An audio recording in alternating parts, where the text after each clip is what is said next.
Yeah, it's a bit of a mess. I plugged in my Linux window manager, i3, everything. Everything was ready, but of course it didn't want to talk with the presentation with the Beamer. So if you're ever going to give a presentation, bring your Windows laptop as well, I guess. So, well, luckily I do have the story in my mind as well. I think I'm going to wing it a bit. It's going to work out. I at least have a computer. I can show some things here. And yeah, so that's that. I'm a PhD student, like he said already. At like 3 years ago, now 2 years ago, I started with the PhD. I had previously worked in Python. So echoing a bit, is that normal? No. You have to point it at yourself. Okay, yes, thank you for fixing that. So I started PhD here, and I was doing a lot in R because all my colleagues were doing a lot in R. I did a lot in Python, but then I decided, well, this is not really working out for me. I think the Python was the best, but well, you have to do a lot of statistics for a PhD. So for me, it didn't work out, and I decided for myself, okay, I'm going to do everything in Julia now. Well, if it doesn't work out, I'll make it myself. So that was 2 years ago, and well, I'm still going, so it went reasonable. And for today, the most important thing I wanted to say is that I'm not here to sell Julia. I'm not here that at the end of the day you should all use it or whatever. I don't think that should be the aim of the conference, and definitely not. I think you're all going to kick me in a corner somewhere, somewhere around 6 o'clock. So let's not do that. I just want to tell a bit about the tooling. So what is Julia? What are the benefits? What are the drawbacks? So that if someone comes up to you, is very positive about Julia, that you can actually say, well, are you sure that this is not really where it's good at? So I think it has a very specific use cases. It's just a tool, just like Python is as well, and it has very great points, but also some very weak points, I think. So does it make sense? I wanted to, by the way, talk a bit about some benefits and then a drawback of Julia, and I want to like flip it every time a bit so that it's nice balance, at least I hope. Yeah, does it make sense to everyone? Sounds like, yeah, good. Okay, so no one is going to kick me, so good. Thank you. The first thing I wanted to tell about, I'm thinking now live on the demo whether I can show something related to this. Yeah, I have something to show.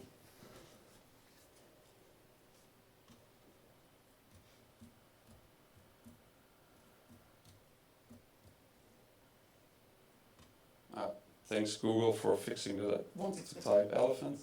So a bit of the elephant in the room with Julia. Maybe we're going to see it now? No, we're going to see a full article. Okay, very great. Okay, the elephant in the room. It is, yeah, it's really an elephant. If you want to do a computation in Julia, you're going to start up your REPL, your terminal. Everything looks great. You're going to do a lot of things, and then you press run, and you're like, oh, okay. So I'm waiting a bit. Oh, great, it can happen. Okay, waiting still a bit, and then no, I'm still waiting a bit. So I think it's the elephant in the room. No one wants to talk about it, but compilation is a real issue in Julia. It is like it's going to run for a very long time before you get the first result. Especially if you, for example, do a plot. I had prepared a plot for today. I had I commented it out. I loaded all the libraries I need. So I loaded the plotting library, a data frames library, and everything was ready, was loaded. So you would say 10 seconds, right? 15 seconds. That would definitely be the max. Unfortunately, it was 60 seconds before you see the first plot on your screen. And that's, well, I think that's very long. So that's the biggest drawback of Julia. And what does it make for like real-time situations? If you want to do a web server or something, is it going to work out? Well, it's difficult. It's really difficult to get it to work because you're gonna run the server, it's online, everything is ready. Then someone is gonna come in and it's gonna take 4 seconds, maybe 5 seconds for the first time. But then when everything is done, so yeah, there was already a bit of a drawback. And I wanted to say about the elephant, by the way, it's a bit of a metaphor as well, that I think you can see it as being in a room where there's an elephant blocking the door, and then you're like, well, but I want to see my computation, let me go into the other room. But then the elephant is in the way, it says like, nay, you have to wait a bit longer. You can go to the Julia forum then and help other people out and do that kind of stuff. So yeah, that's what in practice happens a bit. So if you have a problem with Julia, just go to the forum. People are always prepared to answer your questions. because they're waiting for compilation. So, okay, that was the most important takeaway for today. Okay, but why is it so slow? That is the next thing. What is, there's probably a good reason for it, right? So the good reason for it is that Julia is in the background optimizing a lot of your code for you. So it's trying to figure out what does this user want, or no, yeah, not what does this user want. I wish it could, but it's gonna try to, from your code, it's gonna generate a lot of LLVM. Yeah, you could say blobs. So who here knows LLVM? If I say that, okay, that's about half. So LLVM is a machine code. I think assembly language would be a better description. And it's a very low level, and it's basically, it translates from this machine code to CPU specific instructions. So basically it's like a sort of translation from very generic code which runs on every computer to more optimized code for the specific CPU that you're running on. And with Julia you see that they try to always generate these blobs for the LLVM. You can actually make functions in LLVM as well, so they try to generate functions in the LLVM, and those can be run very, very quickly. If there are questions, by the way, just interrupt me, please. That's fine. So yeah, they're gonna run it immediately, and I had a very nice demo for today that you can actually see that if you define a few functions very easily, you just say f, open bracket, x, close bracket is, for example, 2 times x, and you can even then call another function in there. You can add very nested levels of functions, and when you're going to call them, then Julia will convert them to an LLVM output, which is very neatly. I think it's time to show some code. I see some people dozing off, so.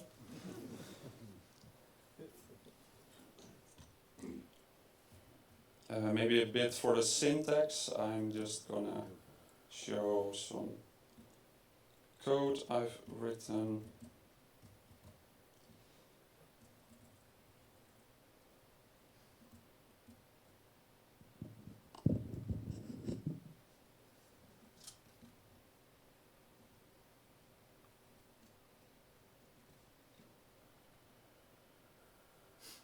Okay, so I can tell a bit about this. What I'm looking at here is for the book that I wrote. You see they laying on the floor, and it was a bit of a problem that. Yeah, thank you. It was a bit of a problem that we had to, of course, embed code in that thing, and we also want to embed output. And yeah, I don't like copy and pasting code between LaTeX and like your document formatter and not. And like there was Jupyter. I think you can generate books with that as well. Some people in the audience have used that probably. Yeah. Okay. Yeah. So you can do that, but in Julia I wanted to make something for myself, also because in the PhD I'm going to use that a lot. So this is a package to create a book in Julia. Now let's start a few times, as you can see, and it will generate a website for you completely where everything is visible, where people can actually read the book. You can use the keyboard shortcuts to go through the pages. Now, okay, so very basic, it's similar to other things, and it will just evaluate the code for you, and it will show the output as well. It will, from the output, convert the plots and that kind of stuff. So anyway, that's a bit an idea of the package, and what I wanted to do is like show a bit of syntax. I think we are all programmers here, so you would like a bit of syntax.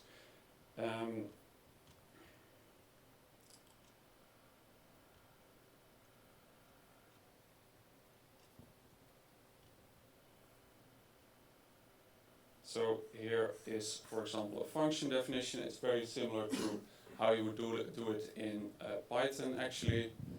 But instead of the indentation, which is forced in Python, of course, it's just using an end at the end. So you can drop the indentation and it will still work. But I think that's very similar to Python. So, and what Julia is going to do for this function is going to define the same function in the LLVM, and therefore all the things that it knows the type at input. So for this args, for example, there will be some object coming in. It knows at that point, it knows the time. Just like Python, it's just in time compiled. it will at that moment, it knows all the types and it will start defining the LLVM code, and it will try to optimize a lot. So that is also why that first plot is going to take a long time, because it needs to figure out what.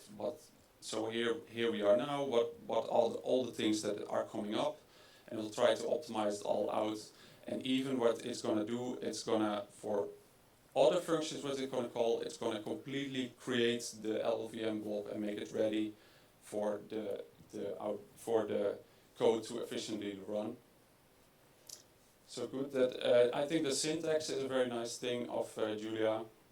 And then I want to say something bad, which I forgot. I will just take my notebook.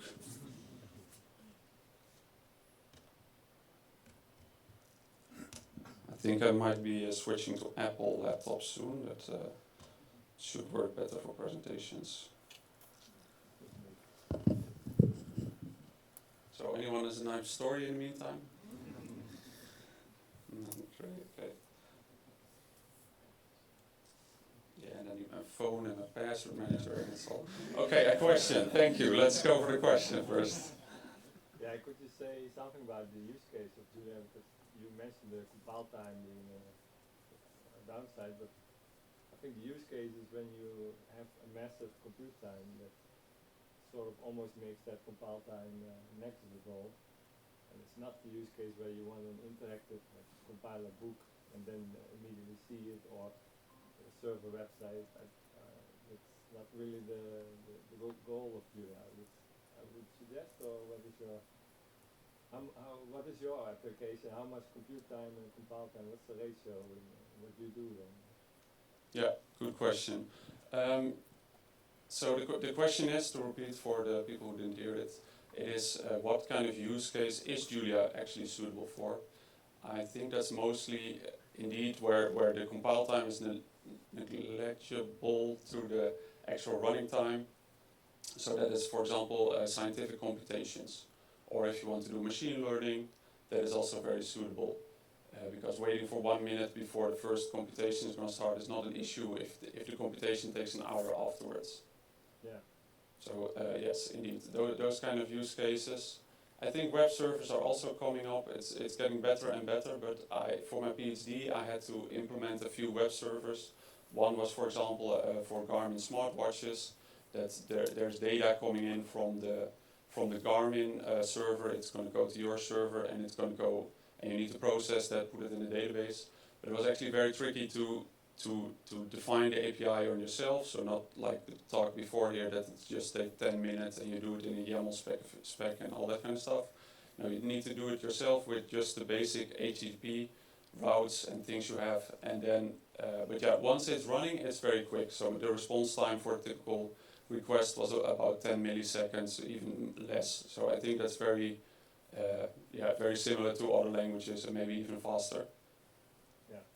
Yeah, did it answer your question? Yeah, and about that use case, I think Julia was designed because in Python, for instance, if you want to write your own algorithms, it will always be too slow. And then you dump it onto NumPy or something where you use a C layer. And the benefit would be that Julia allows you to do algorithmic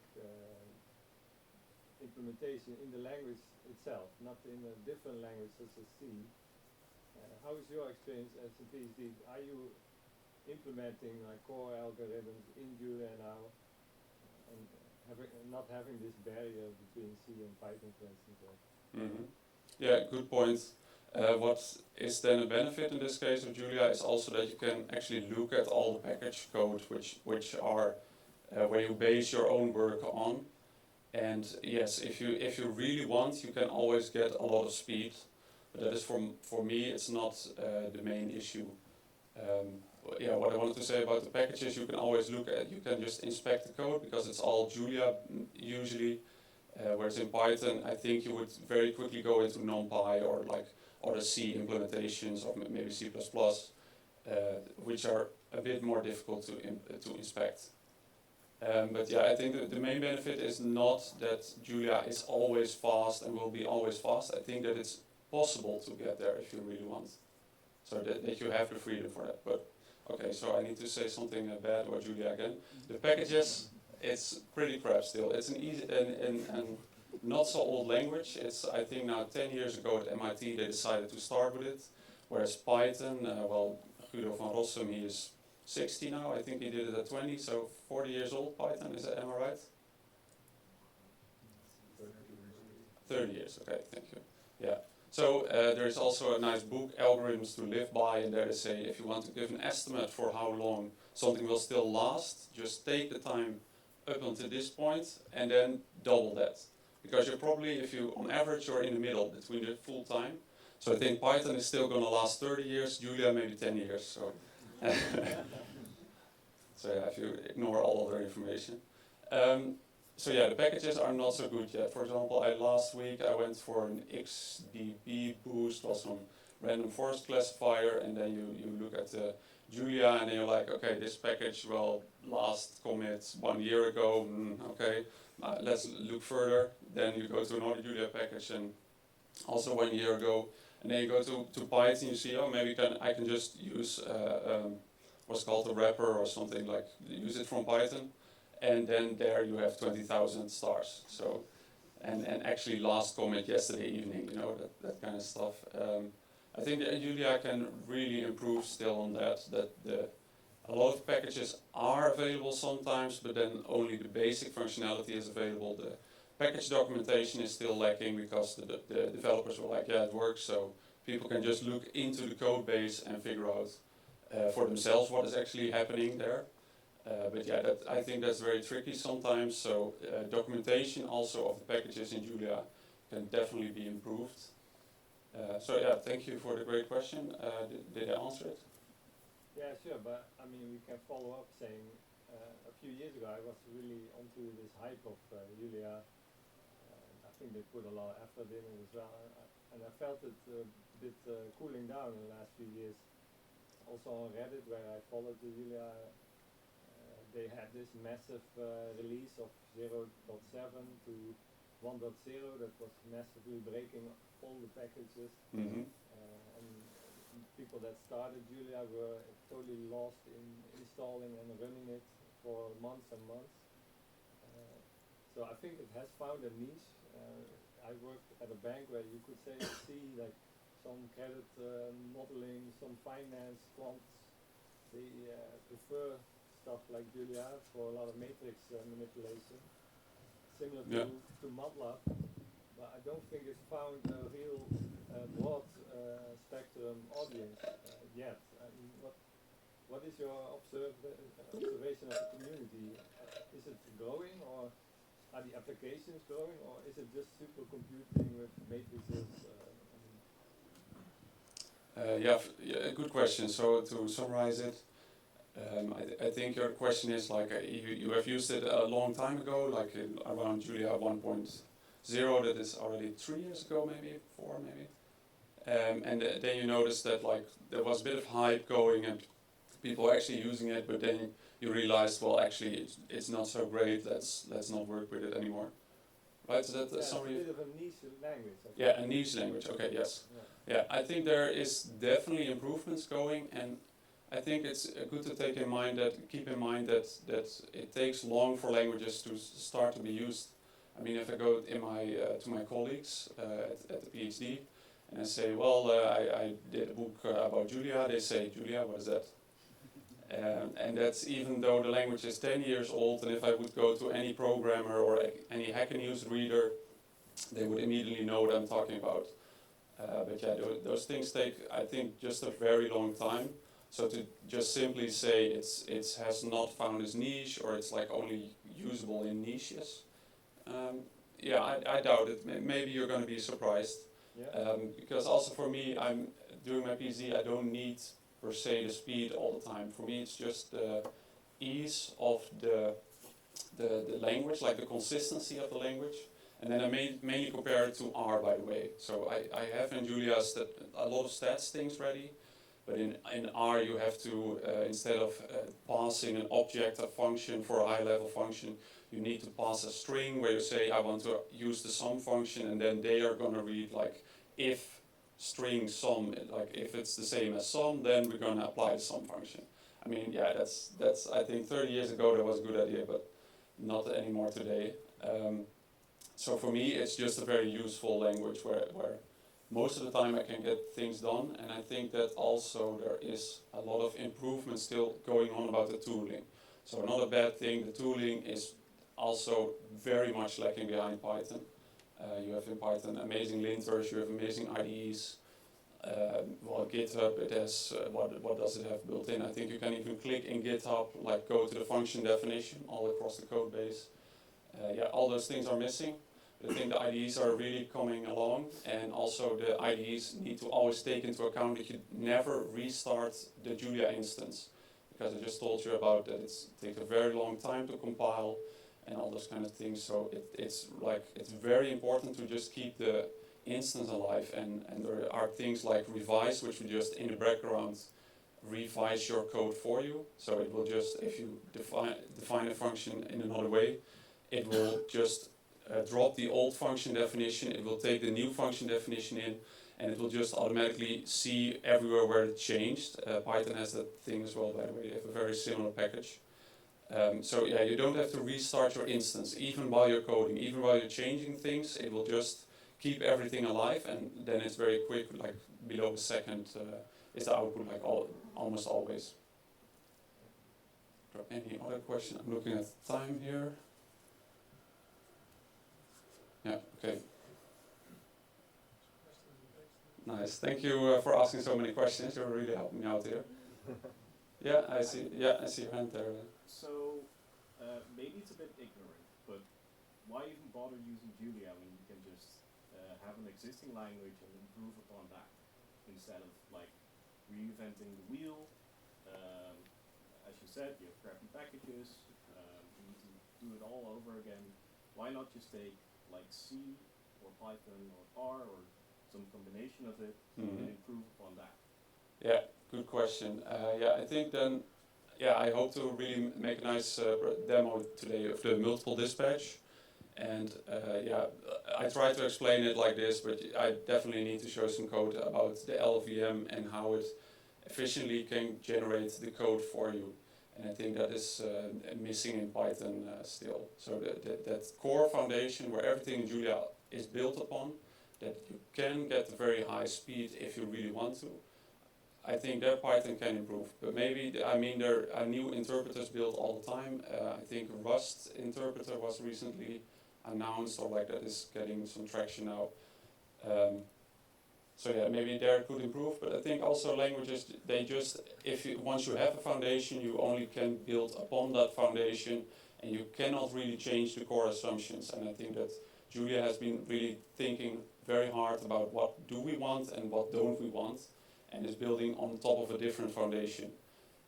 Yeah, to just say like, we can just add everything on top and we're just gonna change the core of the language 30 years after it has started. I don't think that's a very easy task.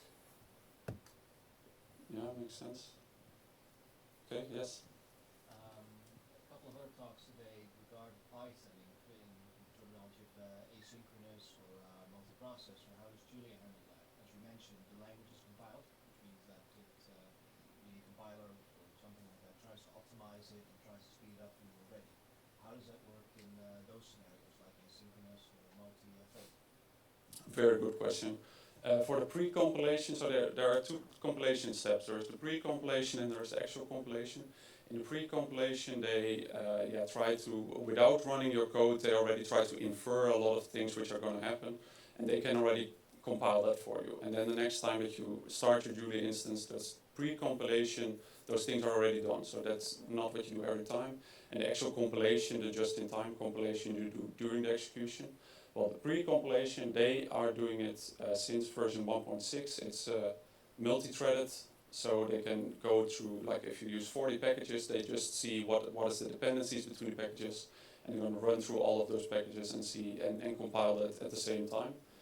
For the compilation, indeed, during the execution, you need to be very careful that you do the package loading, that you do that in a distributed fashion, so you load all the packages on all the cores. You need to wait a bit that everything is ready then. And then during the execution, it can actually, the just-in-time compiler can actually do it multi-threaded. So it can at the same time compile things. it will handle that for you. Yeah, I think, the multi-threading is also quite capable in Julia, I think. What about the GPUs? Because this Python language doesn't use GPUs anywhere, so you have to use special packages. Is there any way to integrate the GPUs easily in Julia, or is that also a separate package? No, sorry, I don't have experience with that, no. So, short answer. Okay, are there any more questions? Yes. You mentioned pre-compilation versus just-in-time compilation. If I'm looking to distribute my software, I don't want to have to recompile every time I want to actually start my software in a production environment. Is it possible to just compile it down to a binary or LLVM blobs and distribute that? Yeah, very good question as well. There is package compiler, and there you have to yourself, you have to define the starting points, let's say, for what kind of paths in the code do you actually are going to use in production. Then Julia can go through those steps already, and the package compiler can already compile all those things for you. But indeed, you correctly also mentioned that it cannot see everything yet. I mean, your script is not going to cover your whole code base, even if that's almost impossible. So the package compiler idea is just try to compile as much as possible. If you can do 90%, let's say, then that already speeds everything up dramatically. And then you are looking I did a web server with that, and I think the time to the first response was then half a second or so. So I think that's within reasonable bounds, especially because if you keep your server running for 24 hours, then most of your users will actually just jump into already compiled language. And regarding the question of fully compiled, where you can just only run the LLVM code, that is actually something they're working on a lot. It's one of the main focuses of the language currently, but I don't know the status. I don't know how long that's going to take. Okay. I saw a hand around there as well. Yeah, I think it was me. Last two questions, okay? So, like the other guy said, I've been watching the subreddit for a while, and I've been looking for an excuse to sort of dive into the language, but haven't really found it. So what is sort of the killer app that Julia brings? So for R, it's the tidyverse. Python has a bunch of stuff for machine learning. What is the killer app for Julia? I think my answer on this changes every month or so. But I think currently that I would say Pluto. So that's Jupyter Notebooks, but then Pluto. So not Jupyter, but Pluto. And what it does, it's reactive. They call it reactive. So basically it's going to get a dependency graph for all your code blocks. It's going to see what comes before what thing. And it will always figure that out for you. And if you change code, it's going to immediately run it, but also the dependencies it's going to run automatically for you. So it solves the problem which you can have in Jupyter, but I think they have reactive as well. I looked it up yesterday. In Jupyter, you have a whole script with all kind of code blocks, and then you're updating a definition in code block 3, but actually the output you want to see in code block 11, so you need to first run code block 3 and then think what other things do I need to run again. So I think it saves a lot of the manual labor, let's say the manual clicking of run, which you have in Jupyter. So it will automatically figure it all out for you. Yeah. One more question. Yeah, I see there in the back. Sorry, maybe you asked before. I didn't see you because of light. No problem. Just a quick question. Would you choose Julia again if you for your PhD? Nice. That's the best question to end it with, I think. I think so. Yes, but maybe if I would have chosen Python, I would have already been done with my PhD. So.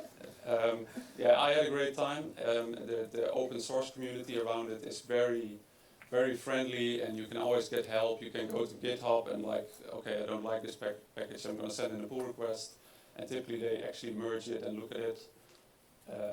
And there are a lot of, in this niche, what some of you call it, there are a lot of very skilled people with a lot of knowledge, and I think that's nice. So, well, thank you for helping me out with this presentation. I still hope you liked it, at least partially. Well, have a nice day.